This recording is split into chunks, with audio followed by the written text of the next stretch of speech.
Camryn, obviously, winning a world title is special anytime it happens. Throwing a big PB, joining the 80-meter club is special anytime it happens. But you released that last throw and just kind of like fell down in the circle. Like, what were those immediate emotions right after the competition was officially wrapped up? I think it was just shock, to be honest.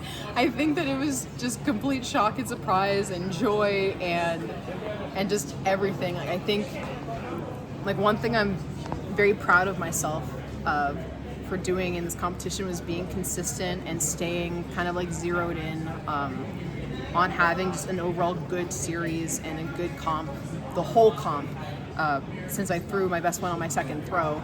But to stay locked in and to take that last throw and have it be good, it just felt like that moment of release of like, oh my God, like we did it, we're done.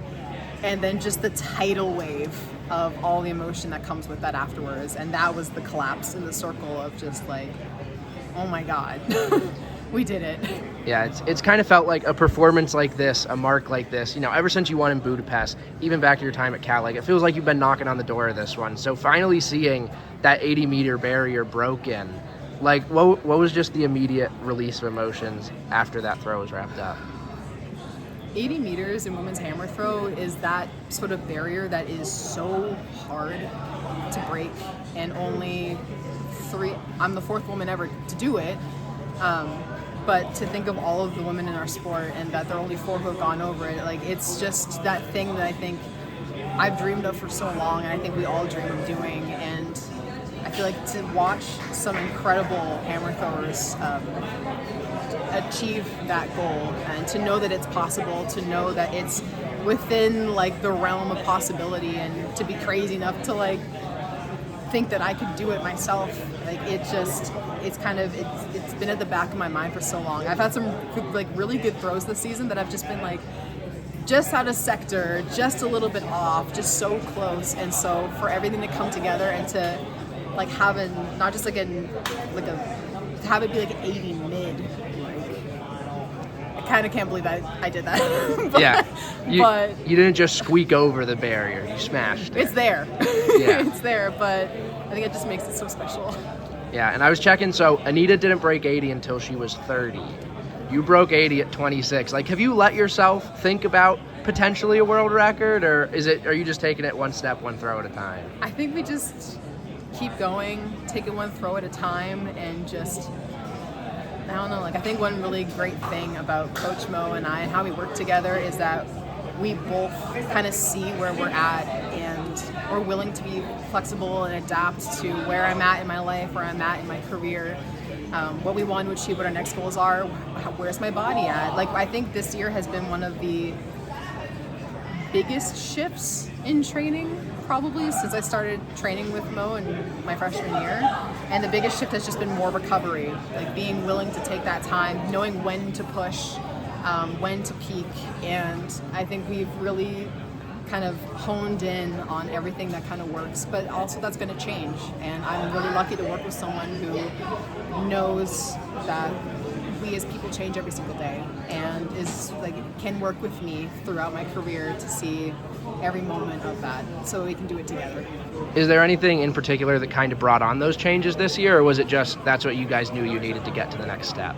There were some moments last year where there were definitely little things that kind of popped up, which you don't want to have happen during an Olympic year. I think it was partially the stress of like it's an Olympic year, but little tweaks, tiny strains, and just we can't work the same way that we did when I was like 18. But that's also a good thing because I'm operating at a higher level and a higher intensity now.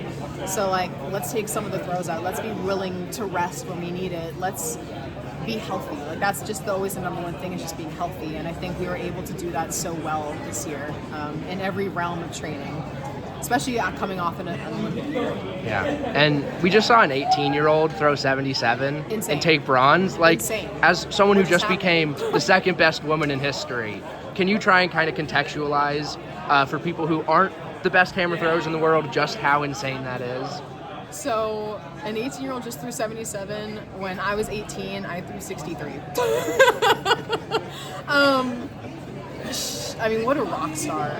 Like, it is just so great to see where our sport's going and the trajectory of women's hammer throw. Like, this sport is comprised of like some of the best athletes in the world, and also just some of the greatest women in the world. And to, I think, come out of that ring after my last throw and to give everyone a big hug and to congratulate one another, like it shows how much our sport's grown. Like it was only in the Olympics for the first time in the year 2000. It's still like a fairly new sport. And so to know that we still have so far to go, like this is truly kind of like the beginning stages of where women's hammer throw is at, and to be a part of that and to witness greatness every time I go into a competition with all of these women, like is so cool. Like we have so many women right now in the top 10, top 15 all time competing with one another, and you don't get that in every sport. And I think it's so cool to be a part of that legacy that we're all working to build. DeAnna Price, 75-10, 5th in the world here. What are the emotions like right now? It is, I have to remind myself where I was this time last year. This time last year, I had a torn hamstring tendon. I was, I placed 11th at the Olympic Games. So this round, I had to really just kind of, it was a little bit of a struggle. It was a little bit of a fight for me to get in there. But you know what? I'm walking away with 5th in the world. That's okay. Of course, I wanted more, but that's all right. It happens. It's just kind of one of those things, like I want to enjoy what I'm doing again, and we need to really work on that. Usually, like I said, my pendulum, I can add usually 3 to 4 meters to it. Just the past couple weeks, it's just been off, but that's okay. I tried to bring it back. It wasn't really working. I had a far one out the left side over. I walked out there, it was like 75 high, 76. So maybe probably would have put me in 4th position, but it just didn't happen, and that's okay. And it's just kind of getting to that point where it's like, okay, regroup, reestablish, just remember where you're coming from and what you've done, and then just rebuilding. I still have a lot left. I'm just trying to just enjoy what I'm doing again. Is there anything particular you can kind of pinpoint as like, because I know, like you've said, like this is the best shape you feel like you've been in since 2021 or 2019. Like, is there something technically where that kind of disconnect was, I guess? So I've lost about 30 pounds since last year. So the ball, this past couple weeks, has been moving so fast and so light. I didn't know how just to let it go. So in 3, I'd kind of shoulder it versus trying to just letting it flow. So I think, we're trying to get down to about 215 pounds for next year. We're trying to see how light we can get just so I can have a good health. My blood pressure was like 185 over 126, and so we knew we had to do something about that, and so we've done well.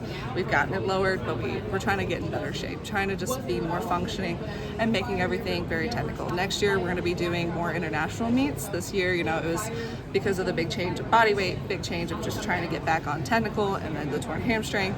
We stayed home, tried to reestablish, and right now, it's disappointing coming with 5th, but that's okay. It's, I still have to remind myself that 5th is pretty good still. But, of course, I was like, dang it, I know I could have done better, but that's all right. This is part of the game where it just a millisecond is off. And that's the biggest difference between a 75 and a 78 meter throw. Yeah, and I mean, acknowledging the fact that, you had to go through so many changes this year, necessary changes for your health, like you said, and you still had 78.54. You still won a U.S. title, 5th in the world. How proud are you of what you were able to do this year? I'm very proud of what I've done. Coming from last year, I was to the point where I was hurting all the time, and I was going to walk away from track and say, just hang up my shoes. And my husband, he told me, he's like, you are such a great athlete, and let's get your body right, let's get your mind right. Shout out to Julie Partridge for getting my head a lot better, and shout out to Brian Murray for putting my body back. And it's definitely just, I'm proud of what I've done, I'm proud of what I've accomplished, and I'm looking forward to what I can do in the future. And we'll see kind of what happens. Were there any moments this year where those thoughts about stepping away kind of crept back in, or have you been, like you said, just kind of fixed that headspace and haven't really struggled with that? In the beginning it was a little bit where, I felt frustrated, but, even on pressure situations, but it's maintaining that mentality of understanding what you have to do. I walked away with the U.S. title. I threw 78 twice this season. I have to kind of get to the point where I'm like, okay, like there's more in the tank. Now let's try to control my body and try to figure out now staying at a body weight of like 215, 220, and see what I could throw at that body weight, and then traveling internationally, just having fun again. And I think that's the biggest thing, and I absolutely adore my husband. I love that man so much, sorry. Like, he's my best friend, and I wouldn't know what to do without him, so he's just amazing, and he's really helped me through so much. So my husband he's everything to me. So, you know, to be able to look at his stands and see him makes me smile, and I really was hoping to bring home a medal for him this time, but that's okay. And it's like I'm walking away fifth in the world, and this is probably the happiest I've been in a long time. So, Yeah. Sorry, I was crying. I was like, I was doing so good. I was doing so good. What is kind of in the middle of the meet, like what does your communication kind of look like with JC while he's in the stands? Is it a between every round kind of thing? Like how deep or in detail do those conversations Usually get? every round we go over and we kind of do like a little powwow. You know, try to keep it simple. The biggest one was just staying centered and working the ball to the right, from the right, working it out, and just staying controlled and working the ball. You know, it's definitely hard, but he's just been, he's really, really amazing how he can just break things down and tell me he can see things and how he can see it from a distance. And, you know, he's just so analytical, but at the same time he brings me such a joy. And I mean, like, I'll just look up and he'll just big smile at me. I'm like, oh, there's my husband. So it brings me a lot of joy. Yeah, and I mean the joy and having fun, even after, you know, the competition was done tonight, we saw that embrace with you and Camryn, even after she bumped you down to third all the time. That's okay. Like, I'm still throwing for her, and like I said, just let me get down a little bit more of a body weight. Let me give me some more time to cook for a little bit, and I'll be just fine. Yeah, but I mean, how much fun is it being out there with those women? And I saw an embrace with even Jang after the competition. Yeah. Like, I mean, how much fun is it to be with kind of the next generation, I guess? Not that you're still part of this generation, well, obviously. thank you. It's okay. Shelby Frank called me grandma the other day, and I was like, ooh, don't like that. If anything, I'm a mom, so let's be real. But no, it's really nice to see like Camryn and just her energy. She's a really good person, which makes it even better. And you know, all the girls, you know, the biggest thing is when we're throwing is that we're enjoying what we're doing and just getting in the ring and just throwing. You know, you're only going for your own personal best. You know, and I think that's the biggest thing. You shouldn't really be worrying about what your competitors doing. Be proud of what they're doing, because they're doing the exact same thing, trying to represent their country. I'm proud of being a U.S. I'm proud of competing at the best of my ability. And I'm proud to wear my red, white, and blue, and I'm proud of these girls and what they're doing every single day, because, you know, we're pushing the envelope. I pushed it, now Camryn just pushed it a little bit farther. You know, right now I'm sitting in third, Brooke's at fourth. Right now we have 4 women over 80 meters, and that's pretty fantastic. Yeah, and Zhang, I mean, an 18-year-old winning world bronze, throwing 77 multiple times this year. As one of the best in this event's history, can you just kind of try and contextualize how insane that is? I can't even remember, like 18 years old, that was my freshman year in college, and I threw 62. So like, put that in science. So it's pretty fantastic. She has a great build for it, and I think you're looking at the future of hammer throwing as well. You know, and then on top of it, looking at our own girls from the United States, you know, Rachel coming up, you know, we've had how many women over 78 meters? I think like the hardest thing for us is like us setting up for like making the U.S. team is probably the hardest team to make. So you have to peak out for that and then peak out for, you know, Worlds or Olympics like a month later. So it is a challenge where some other countries, you know, they can kind of ride it out and kind of peak for the big one. So it is a little bit of a challenge, but it is amazing watching, you know, an 18-year-old throw 77 meters. I'm like, that's amazing. I think that's great. And she's really nice too. So, you know, both girls are very, very sweet. I really love them. So yeah, it's really a good community. Merlin Hummel making it look easy today, opening up Group B first throw, getting the big Q, onto the final tomorrow. How are we feeling? Yeah, good. That was the plan, and we accomplished it, and yeah, I'm now looking forward for the final. Yeah, I mean, just talk a little bit about what this year has been like for you, because you've just leveled up so much. I think 3 meets over 80 now, yeah. potentially a 4th tomorrow. Yeah. Like, what's been working for you this year? Yeah, I've changed a lot of things with the technical side of the hammer throw, and got stronger with heavier hammers, and yeah, that went well for the season, and tried to stay relaxed on the upper body. That also went well here, and yeah, looking forward for the final potentially, like you said, another 80 throw. Yeah, I mean, when you look at like just the state of global hammer right now, there's so many really good young guys like you, Ethan, Mihailo, even Armin, who just threw 77, also got an auto threw cue. 77. Yeah, Oh, so he's also really in with an nice. auto cue. Yeah. Like, how special is it to be part of this group that you know, like, for the next 15 years or whatever, you guys are just going to be battling it out It's for those a good medals. feeling. You know, hammer throw was at the low point, I would say, at the last 10 years. Now it's coming up again, and we got such a strong field, like you said. And I'm really looking forward for the next couple of years, and also this competition now, tomorrow. Yeah. What's your mindset going into tomorrow's final now? Try to stay relaxed, like I always try, and yeah, then everything will come. The big throws come when you are relaxed, so I try to stay relaxed. Rudy Winkler, 77-46, make another world final. Easy day for you today. Yep. How do we feel? Pretty good. I feel like my legs were a little cooked today. Didn't sleep the best last night, so I don't know. Qualifying rounds are always the hardest part of these meets, so I'm glad that one and done. Very easy throw. Couldn't really ask for more, you know. Yeah, is there any stress for you still coming into the qualifying round this year, or this year with the way you've been throwing, is it a little more comfortable? No, I mean, I'm comfortable. I definitely had the least amount of nerves going into the circle that I've had in a qualifying round. I think my only concern is, like, I've had some really, really good throws recently that have just been, like, small fouls, foot fouls, whatever, or sector fouls. So I know I'm in really good shape. It's just a matter of, like, you know, doing the right things to keep it in the sector and in the circle. But I'm not really worried about that for tomorrow. It's more for the qualifying round. It's just that there's always that looming pressure of, like, oh, but you could foul out, which is, like, I've never fouled out. But, it's, you know, getting through that's always good. And, I mean, I think the thing everyone was kind of wondering a couple weeks ago, can you explain NACAX a little bit? Yeah, I mean, it was just a bad meet for me. I think, like, training-wise, I had a really good week of training leading up to it, so I think I was maybe a little fried. And then I just didn't handle the heat well, didn't handle the circle well. A lot of different aspects. I think the big thing for us was, like, I wasn't really prepared for how slow the circle was going to be, and definitely didn't manage the heat well. I was outside way too long. We got delayed, so we're outside even longer. There was, like, not really any AC in the area other than some AC that Daniel found, which I should have went and found him because he always somehow seeks it out. That was the difference. Yeah. So I don't know. I mean, I think there's a bunch of reasons. Not every meet's going to be the best. Yeah. And for how bad my technique and body felt in that meet, like, 76 was fine. But training's been good since then, so, you know, just a little blip, a little outlier in my season.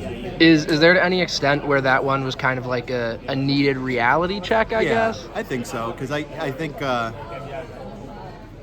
been very confident this season, and I've been training really consistently well, and, like, that's not even on par with how my bad training days, right? So I think it was a little reality check to be like, all right, like, I still need to cross the T's and dot the I's at this point this season. I can't just take it for granted, you know? And I know you had said you kind of were able to train through USAs. So now coming into this one, like, how does it feel to finally be on a taper, and, like, how excited are you for the kind of shape you'll be in tomorrow? It's funny, like, I feel like I'm definitely in the best physical shape I've been in all season. But with that comes some, like, technical challenges, because now it's like, oh, I feel so good. Like, maybe I'm rushing some positions. Maybe I'm, like, not hitting things quite as good as I was before when I'm a little more tired. But I think for tomorrow, like, we have our cues dialed in, and I'm feeling physically really good. So the potential is definitely there. It's just a matter of letting it happen. Yeah. Are there any kind of, like, specific mantras you have to tell yourself to kind of keep, like you said, keep adjusting to the better shape you're in now, or is it kind of just those little cues you were talking Little cues from my coach, and it's funny you said mantra. My wife's been giving me mantras to, like, repeat to myself while I'm here. That's personal. I'm gonna keep that to myself. But technique-wise, like, mantra-wise, it's more just, like, you know, staying connected in the early part of my throw, and then 3 and 4, like, I'm very good at. I just have to. If I hit 1 and 2, if I hit my winds and then 1 and 2 clean, then it's gonna go very far. So it's just about setting it up and letting it happen. Yeah, and I know we were talking about it a little before the interview started, but tomorrow's final is going to be insane. It's what we've been building to all year. You know, you were talking about it as, like, this is the event that World Athletics should really be pushing. Like, how excited are you to be in a competitive environment like that tomorrow night? It's funny. I think, like, I've had such a good year And it would feel good to come here and be like, I'm the only guy that's throwing 83 this year, because then there's that level of confidence. Yeah. Like, oh yeah, I'm that dude. But that's not the case. There's 4 dudes with PRs over 83. One dude with a PR over 84, which is crazy.